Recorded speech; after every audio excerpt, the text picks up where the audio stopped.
Matinding pagkadismaya at pangamba ang nararanasan ngayon ng mga magsasaka sa barangay Manggalang Kiling sa Riyaya, Quezon matapos tuluyang makansela ang kanilang mga titulo sa mahigit 295 hektaryang lupain na matagal na nilang pinagtatrabahuhan. Ang mga lupain ay iginawad umano sa kanila ng Department of Agrarian Reform noong 1997 sa ilalim ng Comprehensive Agrarian Reform Program. Ayon sa mga magsasaka, nagbabayad sila ng buwis sa Land Bank of the Philippines at dumaan sa tamang proseso. Kaya't labis nilang ikinabigla ang desisyon ng korte na ipawalang bisa ang kanilang pagmamayari sa lupain. Bukod dito, ayon kay Efren Mendoza, Pangulo ng Ugnayang Magsasaka ng Sariaya, Quezon, malaki ang epekto nito sa kanilang mga magsasaka. Malaking kawalan sa amin, malaking kawalan sa mga tao, sa hanap buhay, paano po ang mga kabataan yang umaasa din po sa amin lupa. Dagdag pa dito, matagal na umano silang humihingi ng sagot at tulong sa DAR Region 4 bago pa kansilahin ang mga titulo ng lupain. Samantala, batay sa desisyong inilabas ng Korte Suprema noong June 20, 2018 sa kasong G.R. number 218541, idineklara na ang lupain ay hindi saklaw ng Agrarian Reform Program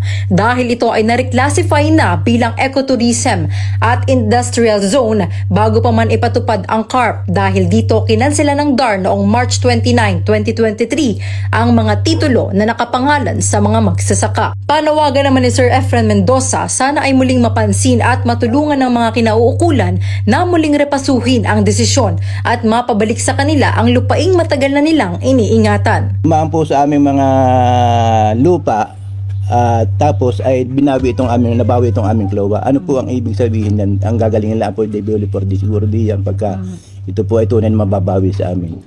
Kaya po yan, nagiging panawagan namin, nang baka ulit-ulitin namin kung hindi po kami mapapansin agad. Po sa DAR ay mapabilis sana yung gagawin nilang pagtulong sa amin. Sa panayam naman ng Brigada News FM Lucena kay Municipal Agriculturist Marisa Pestañas ng Sariaya, Quezon, ang tanging tulong lamang na kanilang magagawa ay paggabay sa tamang proseso para magkaroon ng katiyakan sa mga lupang kanilang tinitirahan. Ito ay talagang sakop ng DAR. Ang aming naitutulong at aming naiprovide sa kanila is yung pasaganahin ang kanilang ani, bigyan sila ng mga trainings, ibigay yung mga pangailangan nila like mga inputs katulad ng vegetable seeds, ng fertilizer, ng certified seeds, at saka mga trainings. Sa ngayon, patuloy pa ring hinihingian ng pahayag ng himpilan ang Department of Agrarian Reform Quezon 1 patungkol sa usaping ito. Patuloy pa ring naghihintay ng kasagutan ang mga magsasaka ng barangay Manggalang Kiling dito sa Sariaya, Quezon patungkol sa nasabing issue.